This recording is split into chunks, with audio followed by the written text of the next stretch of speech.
नमस्कार दोस्तों, स्वागत है आपका अपने YouTube चैनल जीएस जीनियस में। अपने पिछले लेक्चर में हमने origin and life cycle of stars के बारे में काफ़ी विस्तार से पढ़ा था। आज हम उसी विषय पे 50 मल्टीपल चॉइस क्वेश्चंस को आपस में मिलकर सॉल्व करेंगे और उनके बारे में रिवाइज करेंगे। चलिए आइए शुरू करते हैं। Origin and life cycle of star पर अपना पहला क्वेश्चन।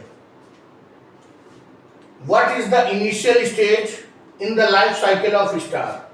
हमने पढ़ा था कि नेबुला में हाइड्रोजन के कण आपस में एक जगह पर इकट्ठा होकर हीलियम की संरचना शुरू करते हैं और उस घटना को उसके बाद प्रोटोस्टार का निर्माण होता है। इसमें जो ऑप्शन दिए हैं रेड जायंट तो काफी बाद में आता है, ये भी गलत है। सुपरनोवा मेन सीक्वेंस स्टार के बाद, बल्कि रेड जायंट के बाद की बात है। ब्लैक होल तो सबसे आखिरी स्टेज है, इसलिए इसका सही उत्तर होगा नेबुला। अगर यहाँ पर नेबुला न दे करके प्रोटोस्टार दिया होता तो हम प्रोटोस्टार को चुन लेते।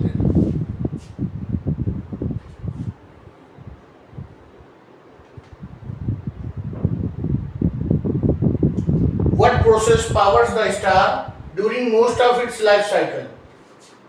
न्यूक्लियर फिजन गलत है, केमिकल रिएक्शन भी गलत है, ग्रेविटेशनल कॉन्ट्रैक्शन भी गलत है। इसका सही उत्तर है न्यूक्लियर फ्यूजन। हाइड्रोजन के एटम नाभिकीय संलयन द्वारा हीलियम का निर्माण करते हैं और आखिरी स्टेज में जो हीलियम के एटम्स होते हैं वो मिलकर भारी तत्व जैसे कि आयरन और निकल बनाते हैं और उसके बाद ब्लैक होल और ब्लैक डॉर्फ के साथ तारे की जीवन का अंत हो जाता है। इसलिए सही उत्तर है न्यूक्लियर फ्यूजन, नाभिकीय संलयन। Which element is primarily fused in the core of star during its main sequence phase? जैसा कि हमने पढ़ा था कि किसी भी स्टार के जो बाहरी लेयर होती है उसमें हाइड्रोजन होता है और वो हाइड्रोजन नाभिकीय संलयन द्वारा हीलियम बनाता है और हीलियम चूंकि हाइड्रोजन की अपेक्षा ज़्यादा डेंसिटी है, उसकी ज़्यादा घनत्व है, ज़्यादा मास है, इसलिए वो उसके कोर में इकट्ठा होता रहता है। इसलिए इस क्वेश्चन का सही उत्तर होगा हीलियम। जैसा कि हमारा जो सूरज है वो मेन सीक्वेंस स्टार है, मेन सीक्वेंस स्टार की फेज में है और उसके कोर में हीलियम भरा हुआ है। चलिए अगला क्वेश्चन देखते हैं। What is the final stage in the life cycle of low mass star like sun? जो लो मास स्टार हैं, जो छोटे आकार के स्टार हैं, उनका अंत किस प्रकार होगा? ऑप्शन ए है न्यूट्रॉन स्टार, ये गलत है। न्यूट्रॉन स्टार जो बड़े तारे होते हैं जिनमें red giant, super red giant बनते हैं और सूरज से कम 1.44 गुना बड़े होते हैं, उन्हीं में न्यूट्रॉन स्टार बनता है। व्हाइट डॉर्फ, ये आंसर हमारा सही है। ब्लैक होल न्यूट्रॉन स्टार के साथ बनता है। रेड डॉर्फ, रेड जायंट को ही रेड डॉर्फ कहते हैं, वो उसी स्टेज के बाद की बात है, इसलिए व्हाइट डॉर्फ हमारा आंसर सही है।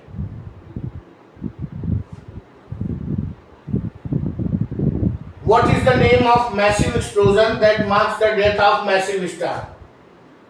किसी बड़े तारे की डेथ के समय जो मैसिव एक्सप्लोजन होता है उसको क्या कहते हैं? हम इसके बारे में पढ़ चुके हैं अपने लेक्चर में। उसको कहते हैं सुपरनोवा विस्फोट। अगर तारा बहुत बड़ा होगा तो उसको हाइपरनोवा भी कह देते हैं। दोनों में जो भी ऑप्शन होगा उसे आप सही मान लेंगे।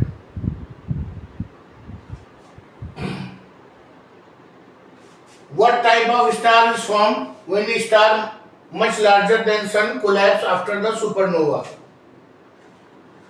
जब सूर्य की अपेक्षा काफी बड़े आकार के तारे में सुपरनोवा विस्फोट होता है तो क्या बनता है? इसके बारे में हम पढ़ चुके हैं। तब बनता है न्यूट्रॉन स्टार, बनता है neutron star. Stars are classified into different types based on their temperature and color. What is the hottest type of star? इसको भी हमने अपने लेक्चर में पढ़ा था कि जिस तारे का तापमान सर्वाधिक होगा वो हमें नीले रंग का दिखाई देगा, इसलिए उसे हम ब्लू स्टार कहेंगे। इस प्रश्न का उत्तर है ब्लू स्टार।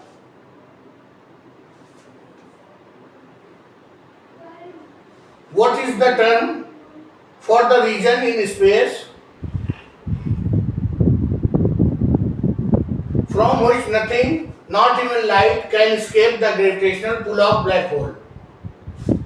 यहाँ पर बात हो रही है कि वो कौन सा क्षेत्र है जहां पर ग्रेविटेशनल पुल, गुरुत्वाकर्षण खिंचाव के कारण कुछ भी बाहर नहीं जा सकता, यहां तक कि लाइट भी बाहर नहीं जा सकती। उस क्षेत्र को क्या कहेंगे? ब्लैक होल तो यहाँ लिखा ही हुआ है, और ब्लैक होल की जो बाहरी सीमा है उसको हम इवेंट होराइजन कहते हैं। अगर कोई भी आकाशीय पिंड छोटा इवेंट होराइजन तक पहुंच जाता है तो वो ऑटोमेटिकली ब्लैक होल में सक कर लिया जाएगा, इसलिए इसका उत्तर है इवेंट होराइजन।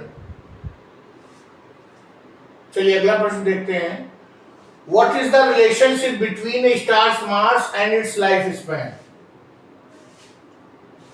इसके बारे में higher mass stars live longer than lower mass star, lower mass star lives longer than higher mass star, and mass does not affect the stars life span, all star have the same life span. Higher mass stars live longer than lower mass star. क्यों? क्योंकि जिस star में मास सबसे ज्यादा होगा उसमें hydrogen उतना ही अधिक होगा। जब उसमें हाइड्रोजन उतना अधिक होगा तो उसको पूरी तरह से नाभिकीय संलयन द्वारा खत्म होने में भी ज्यादा समय लगेगा, इसलिए इसका उत्तर है ए।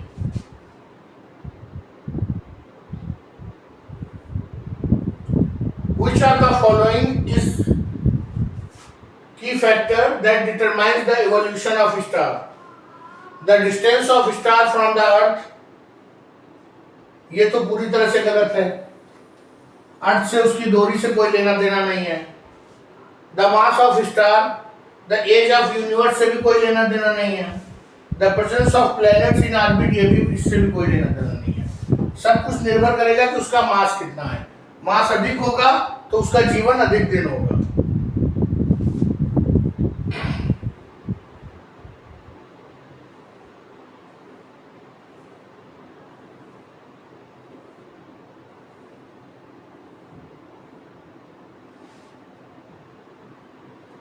What force causes the collapse of nebula to form a protostar?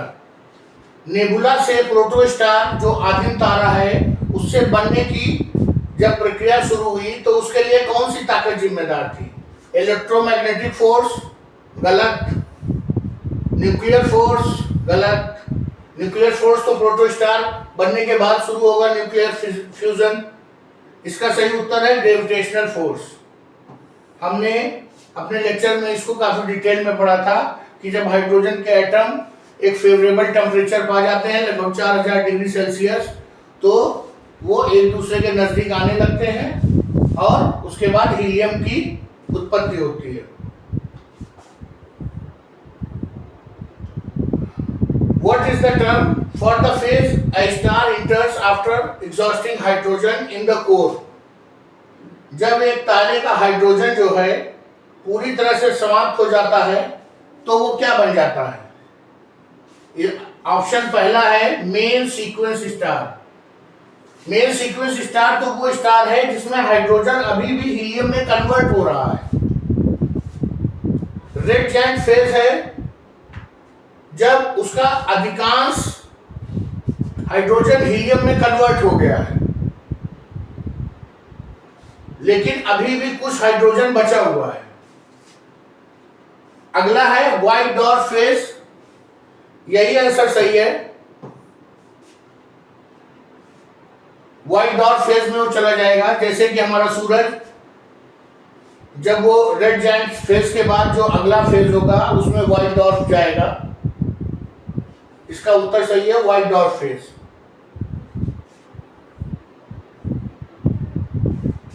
Which of the following best describes the process of nucleosynthesis in stars? The splitting of atomic nuclei to form lighter elements.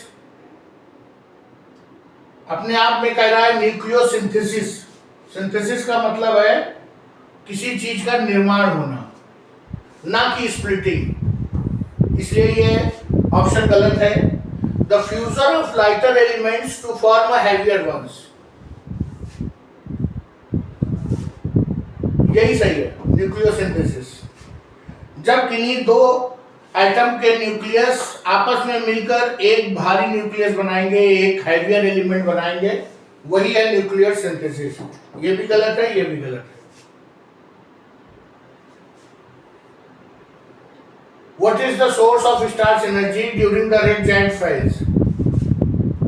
जब red giant phase होता है उस समय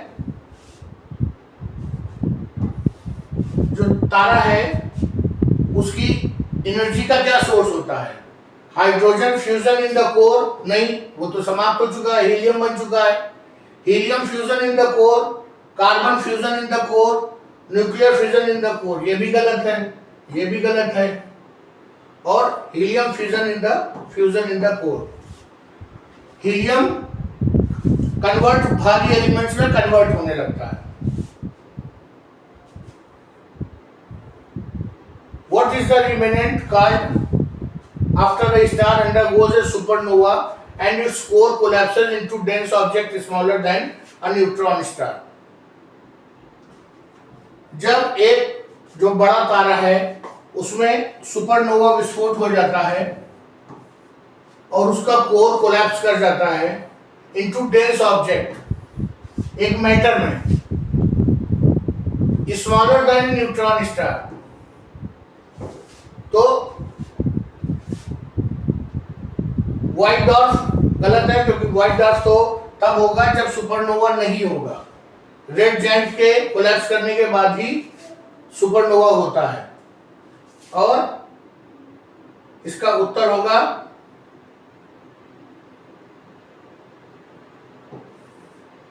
black hole.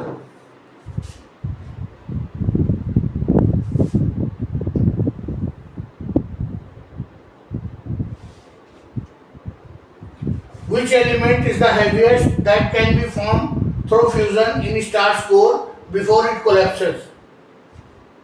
Collapse होने के just पहले वो कौन सा भारी तत्व है, हेवीएस्ट एलिमेंट है, जो कि तारे के कोर में, जो उसका सबसे आंतरिक हिस्सा है, उसमें बनता है? हीलियम सबसे भारी नहीं है, ये गलत है। ऑक्सीजन गलत है, सिलिकॉन गलत है, आयरन सही है। आयरन बन जाता है, हीलियम न्यूक्लियर फ्यूजन के द्वारा आयरन बनाता है, और वो आयरन की ग्रेविटेशनल पुल बहुत अधिक होती है, तो वो बल्ज, क्वासर और ब्लैक होल में कन्वर्ट हो जाते हैं।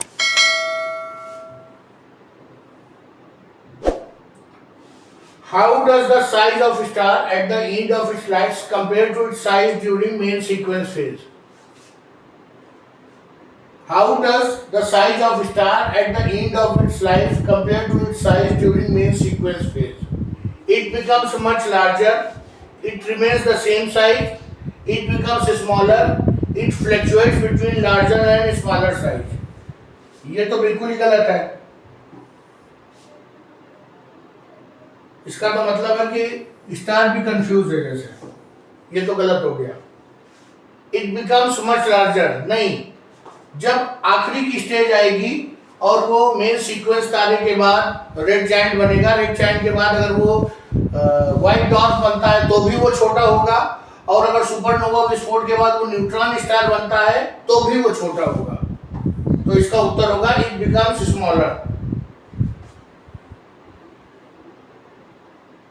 Which of the following is a characteristic of neutron star? It has a strong magnetic field and rapid rotation. It is larger than sun, but it has less mass.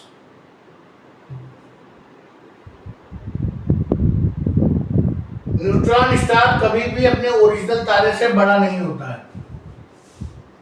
It is composed of mostly hydrogen. नहीं. It emits light but no radiation. ये भी गलत है. इसका सही उत्तर है it has magnetic field. Magnetic field इसलिए क्योंकि सुपरनोवा एक्सप्लोजन के समय और उसके पहले ही हीलियम जो है आयरन और निकल जैसे तत्वों में फ्यूज होना शुरू हो जाता है. स्वाभाविक है जब आयरन है तो मैग्नेटिक फील्ड तो अपने आप तैयार हो जाएगी.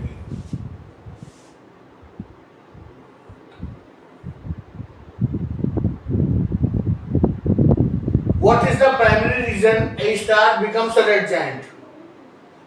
A significant loss of mass, a depletion of hydrogen in the core, the formation of planets around it.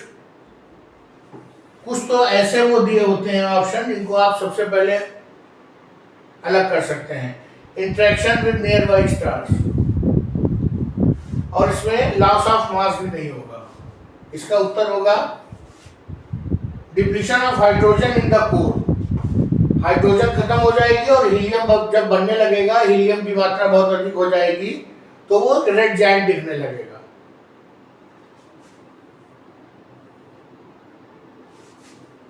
Which of these stars will have shortest life span? A small red dwarf, a medium-sized yellow star, a massive blue star, a white dwarf. इसका उत्तर है a small red dwarf. इसलिए कि अगर वो red dwarf है तो इसका सीधा सा मतलब है कि उसमें हाइड्रोजन लगभग समाप्त होने की स्टेज पे है. और जब हाइड्रोजन समाप्त हो जाएगा तो रेड डॉर्फ के बाद वो व्हाइट और उसके बाद ब्लैक हो जाएगा. अगर हम बात करें मीडियम साइज येलो स्टार की तो वो हमारा सन है जिसमें अभी काफी टाइम लगेगा. पहले वो एक व्हाइट डॉर्फ बनेगा, व्हाइट डॉर्फ के बाद ब्लैक बनेगा, उसके पहले वो एक बार रेड जायंट भी बनेगा. मैसिव ब्लू स्टार का मतलब है कि अभी उसमें बहुत सारी हाइड्रोजन है जो कि तेजी से बर्न हो रही है. तो अगर अभी हाइड्रोजन बहुत ज्यादा है तो उसका लाइफ स्पैन कम नहीं हो सकता. और व्हाइट डॉर्फ भी, ये भी गलत है. ये सब गलत है, ये सही है.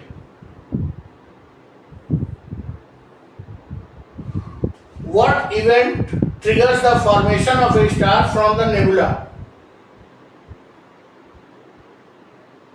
नेबुला से जो हमारा पहला स्टार बनता है प्रोटो स्टार, वो कौन सी शक्ति है जो प्रोटो स्टार के निर्माण में सहायता करती है? Ignition of nuclear fusion. गलत. तो कोलैप्स ऑफ ब्लैक होल. जब अभी स्टार बना ही नहीं तो ब्लैक होल कैसे बनेगा? Interaction of magnetic field. ये भी गलत. इसका डी आंसर सही है. Gravitational instability with in the nebula.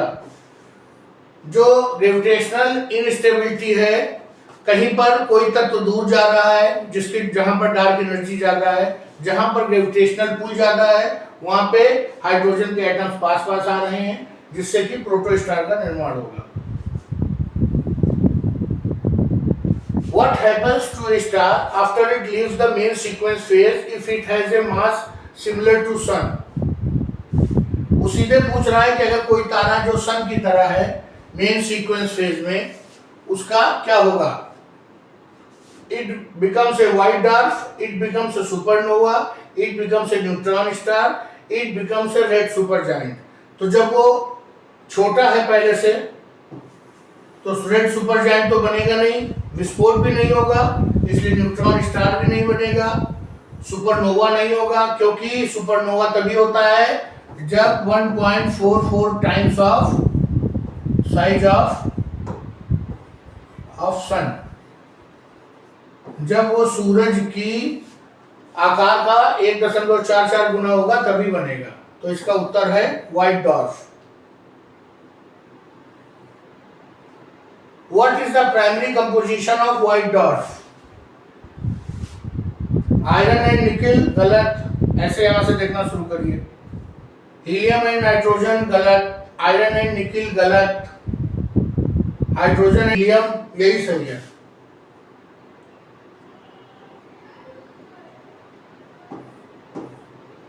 Carbon and oxygen गलत है। जब उसमें हाइड्रोजन और हीलियम काफी अधिक मात्रा में थे और उसमें विस्फोट हुआ, उसके बाद जो तारा बनेगा उसमें भी अभी हाइड्रोजन और हीलियम ही होंगे।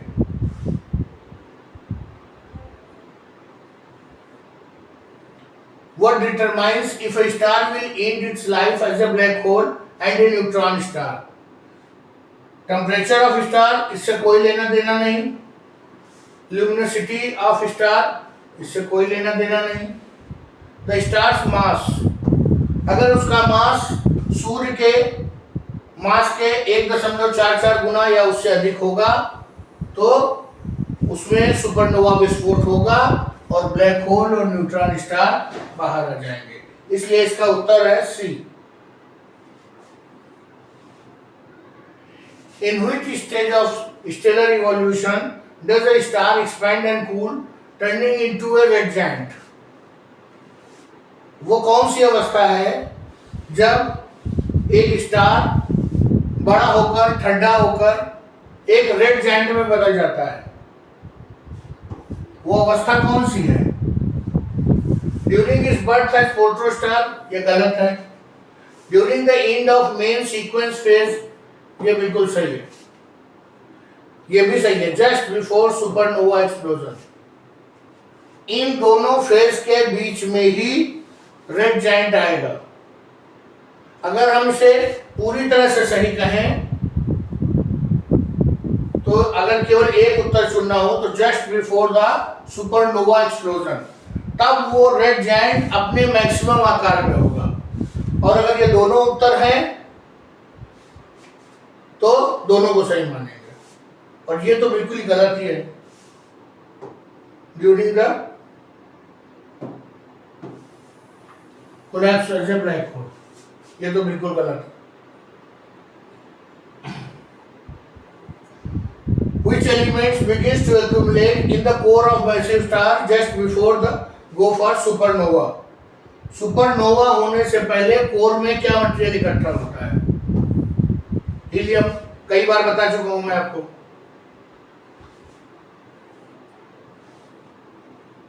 What is the fate of the outer layers of star that becomes a white dwarf? जब कोई तारा एक व्हाइट डॉर्फ में कन्वर्ट होता है तो उसकी जो आउटर लेयर्स हैं उनका क्या होता है? They are pulled in the black hole, गलत। They form a planetary nebula, they collapse into star's core, they remains as gas cloud around the star, they collapse into the star's core, ये उत्तर सही है। वो सभी जो core की जो हीलियम की डेंसिटी है उस ओर खिंच जाती हैं और उनका आकार छोटा हो जाता है, इसीलिए डॉर्फ कहा जा रहा है। Which star are most likely to become a supernova? Red dwarf, गलत। लो मास स्टार्स, गलत। मासिव स्टार्स, सही। मासिव स्टार्स का वही मतलब 1.44 गुना बड़ा हो सूर्य से, तो वो सुपरनोवा विस्फोट हो जाएगा।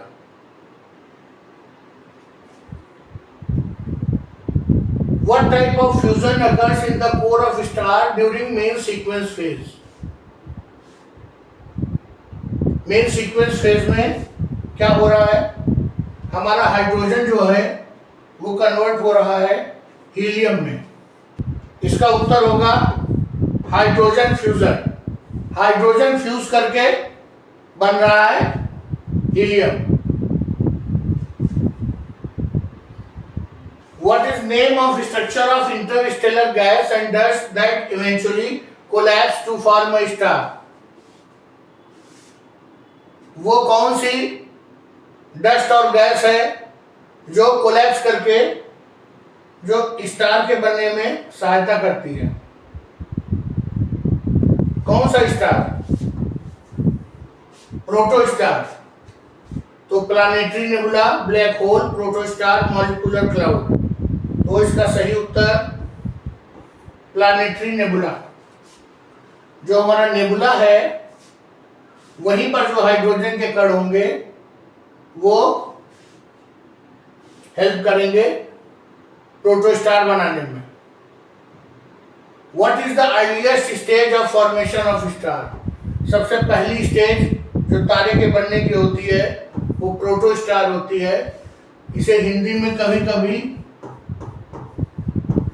आदिम तारा भी लिख देते हैं और कभी कभी ऑप्शन में प्रोटोस्टार भी लिखा रहेगा। कंफ्यूज मत होइएगा, दोनों एक ही चीज है।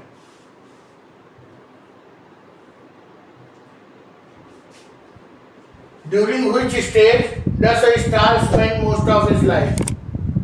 जो तारा है हमारा वो अपना अधिकांश जीवन किस रूप में व्यतीत करता है? इसका उत्तर है मेन सीक्वेंस फेज। ये वो समय है जब हाइड्रोजन धीरे धीरे कन्वर्ट होके हीलियम में कन्वर्ट होती रहती है। तो इसका उत्तर है main phase, main sequence phase. What happens to the core of red giant after it sets its outer layer? इसका उत्तर है it becomes a black hole, गलत। It becomes a white dwarf, it becomes a neutron star, it goes for supernova. What happens to the core of red giant after it sets its outer layer?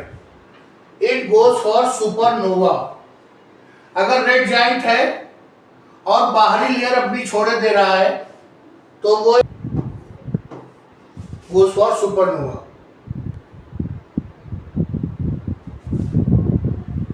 What types of star remains after a supernova if the core is between 1.4 and 3 of solar masses? स्वाभाविक सा मैंने आपको बताया कि अगर सूर्य की अपेक्षा तारे का जो मास है वो 1.4 गुना से 3 गुना के बीच है तो एक न्यूट्रॉन स्टार बनेगा। What is the planetary nebula? A cloud of gas and dust from which stars forms? यही बिल्कुल सही है, पहला ही ऑप्शन सही है।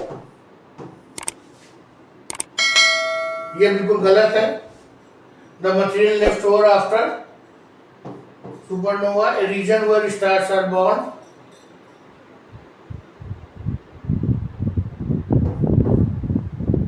रीजन की बात नहीं हो रही है। A cloud of gas and dust from which stars forms, यही सही है।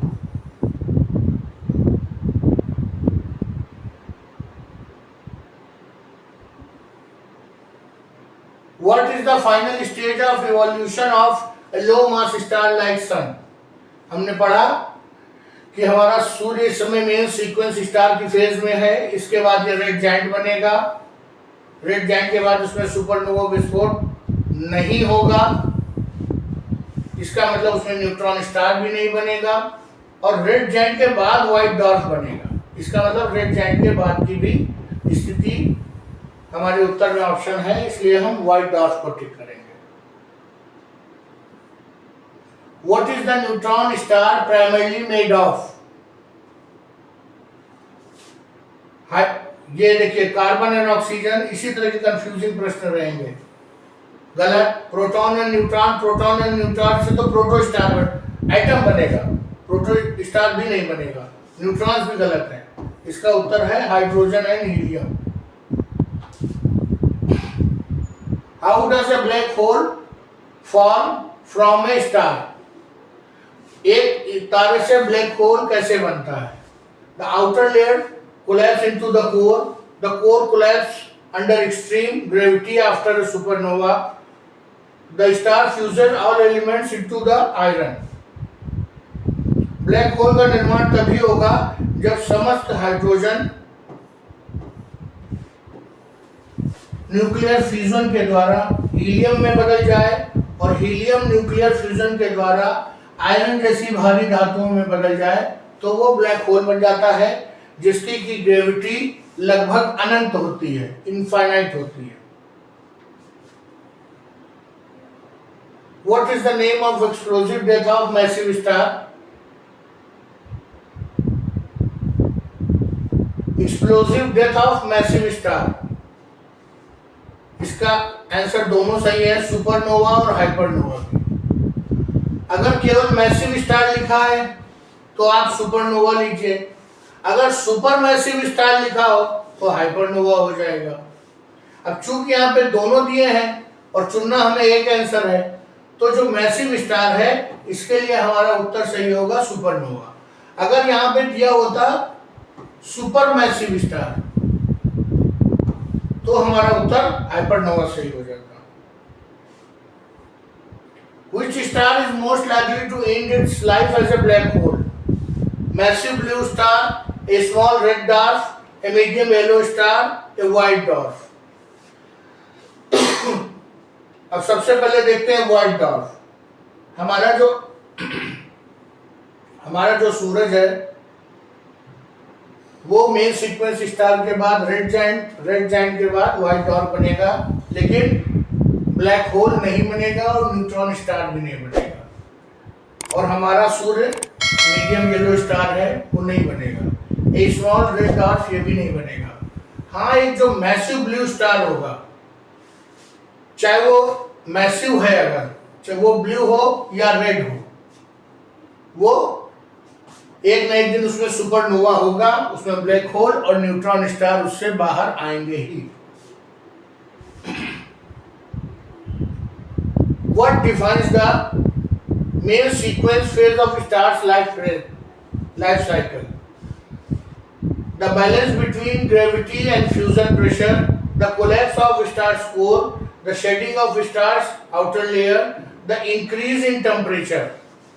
इसका क्योंकि जो मेन सीक्वेंस की फेज है उसमें हाइड्रोजन बहुत तेजी के साथ हीलियम में परिवर्तित हो रहा है। जब फ्यूजन का रिएक्शन होगा तो बहुत सारी एनर्जी बाहर निकलेगी और टेम्परेचर बढ़ेगा।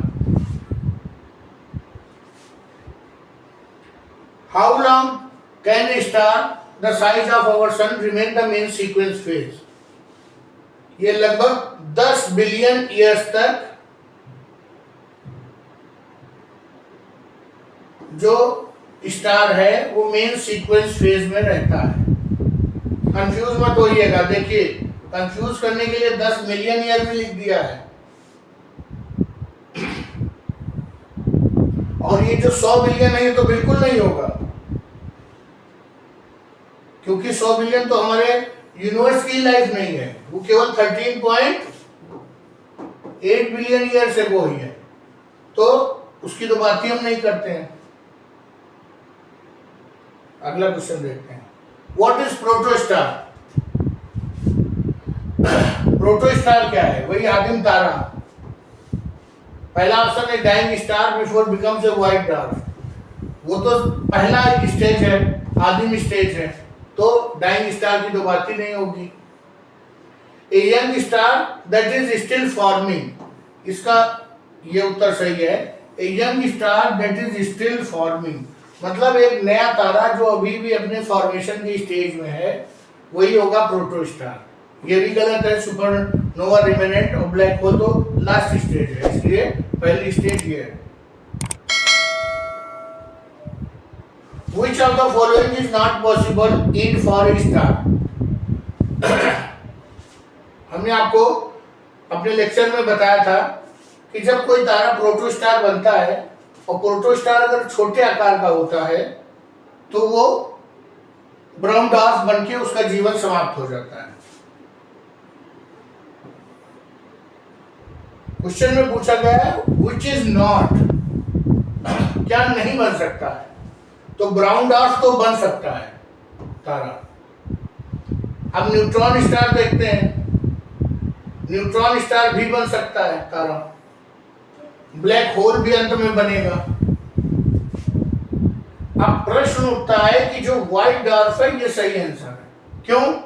क्योंकि व्हाइट डॉर्फ तारा आखिरी स्टेज नहीं है, उसके बाद ये ब्लैक डॉर्फ बनता है, इसलिए ये सेकेंड लास्ट स्टेज है। इसलिए ये इंड नहीं है, इंड होगा इसका ब्लैक डॉर्फ के साथ, इसलिए इसका उत्तर बी सही है। What is the difference between a neutron star and a black hole? Neutron stars are larger than black holes. Black holes have strong gravity than neutron stars. Neutron stars are less dense than black holes. Neutron star emits lights, but black holes do not.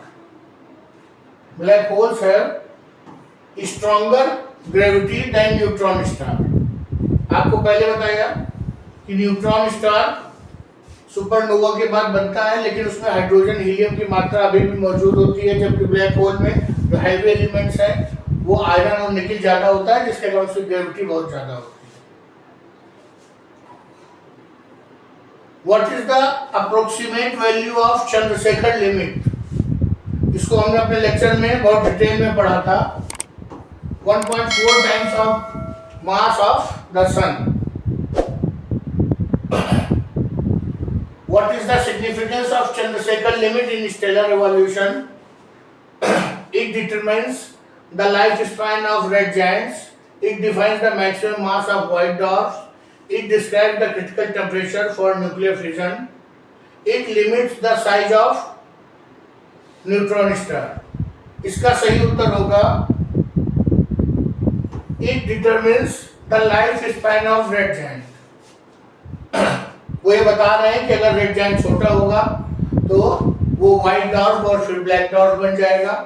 अगर red giant बहुत मास अधिक होगा, 1.4 गुना होगा, तो वो उसमें supernova विस्फोट होकर वो न्यूट्रॉन स्टार और ब्लैक होल बन जाएगा।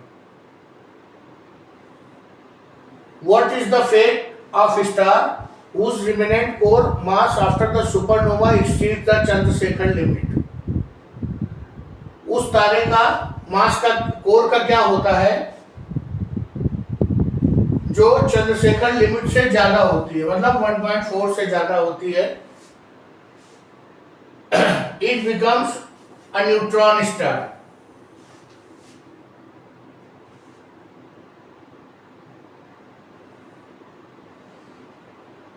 हमारा आखिरी क्वेश्चन है व्हाट इज कॉन्स्टलेशंस? इसको हिंदी में कहते हैं तारामंडल, नक्षत्र समूह। इस प्रश्न का उत्तर मैं आपको नहीं दूंगा, इस प्रश्न का उत्तर आप हमको देंगे और कमेंट बॉक्स में आप लिखेंगे। अपने आज के एमसीक्यू को हम यहीं पर समाप्त करते हैं। अगर आपको हमारा प्रयास अच्छा लगा, आपको लगा कि इन प्रश्नों से आपके कॉन्फिडेंस में वृद्धि हुई है, तो हमारे वीडियो को लाइक करिए, चैनल को सब्सक्राइब करिए और इस कंटेंट को अपने दोस्तों के मध्य शेयर करिए, जिससे उन्हें भी अधिक से अधिक लाभ पहुंच सके।